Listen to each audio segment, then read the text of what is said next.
Hey folks, yes, I am going to do some writing today. I promise I am going to do some writing today. I've got some really great ideas that I want to flesh out, but I want to come back again to what we were just saying. The last video that I just did was about something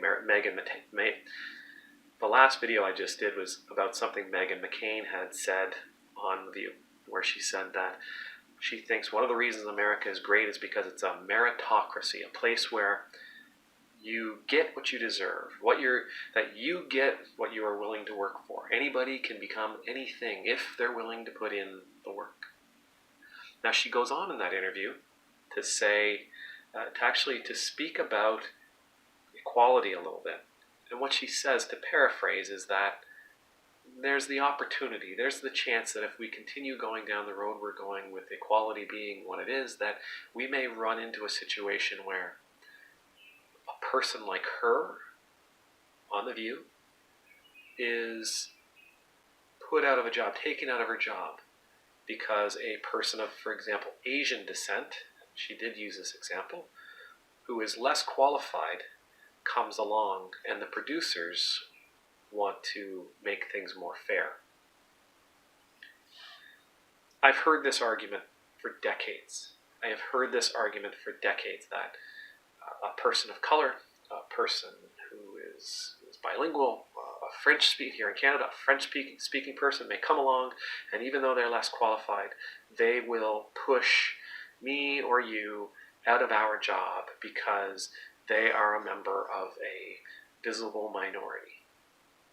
Not because they're deserving of it, not because they're qualified for it, but just because they are a member of a visible minority. You know, again, the reason this has been around for years and years and years and years and years is that it is effective fear-mongering. It's effective fear-mongering.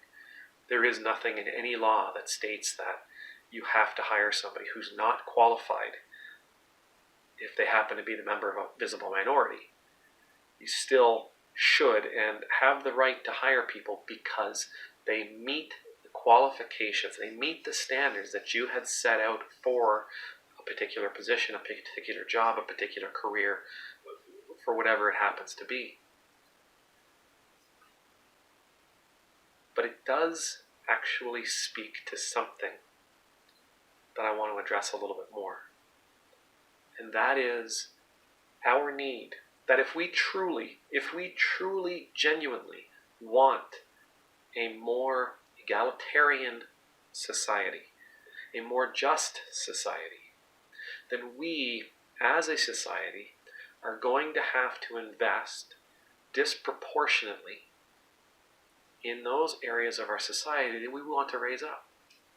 We're going to have to overcompensate in order to truly come to that place of equality. Whether that's gender equality, whether that's a racial equality, it makes no difference. Whatever the imbalance happens to be, we must overcompensate, disproportionately invest our resources in those that we seek to raise up. Recently, here in my own life, I was in a meeting, and in that meeting we were talking about how some member clubs get more than other member clubs. Now, it was raised by me that something seems to be off here, that shouldn't we be looking at diversifying a little bit more? We need to take what we are offering as an organization and offer it to other clubs and not just to one or two. The answer was, well, they have the capacity. They're the only people that have the capacity. They have the equipment, they have the facilities, they have the money, they have the trainers.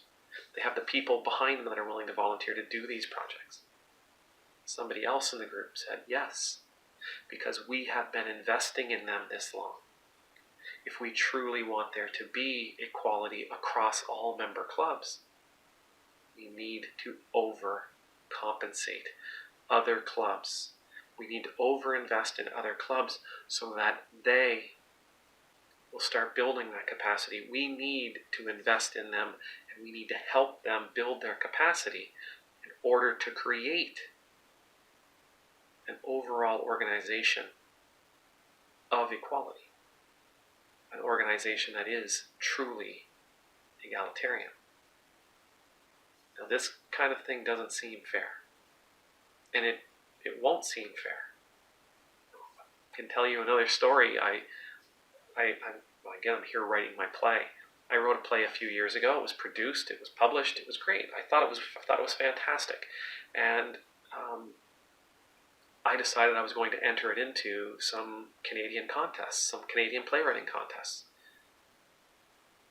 for a English-speaking, white, straight male. That's really, really, really difficult to find.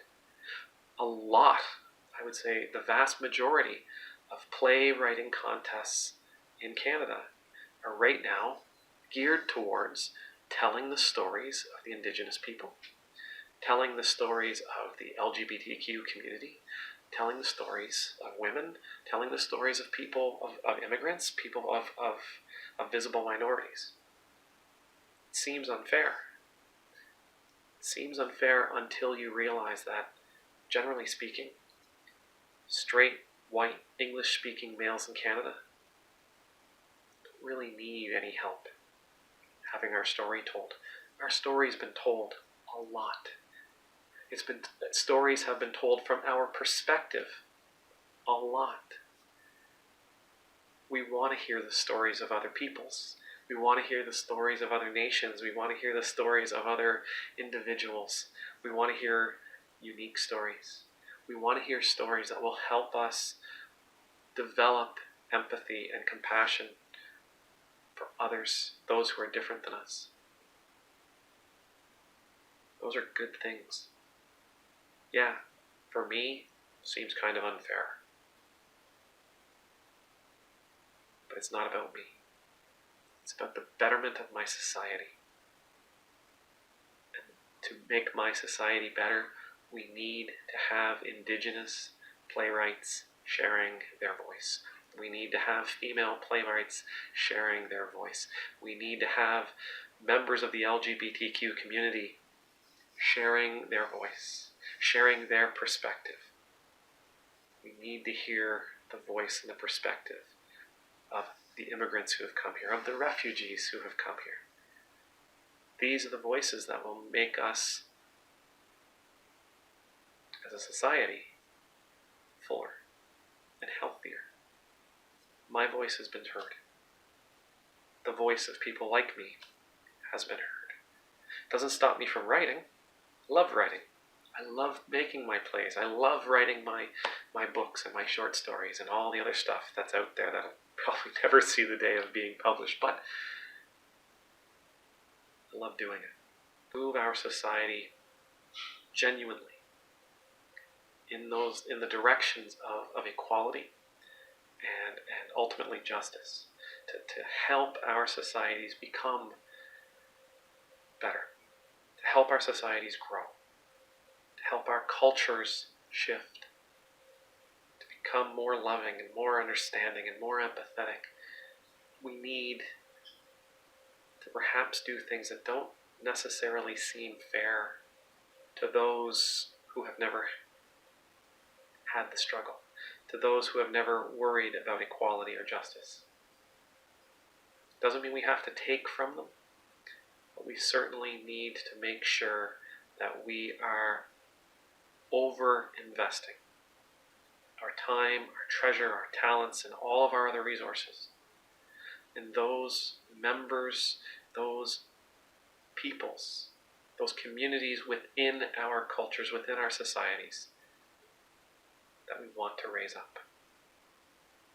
May the Lord bless you, may the Lord keep you, may the Lord's face be made to shine upon you and be gracious to you. May the Lord's countenance be lifted up to you, may you always know the peace of being in the Lord's presence. I pray that when you see this investment happening, you will find yourself as an ally, that you will find yourself cheering on all those who commit themselves to making this world a better place by offering more and more and more to those peoples in our communities that need it. Amen.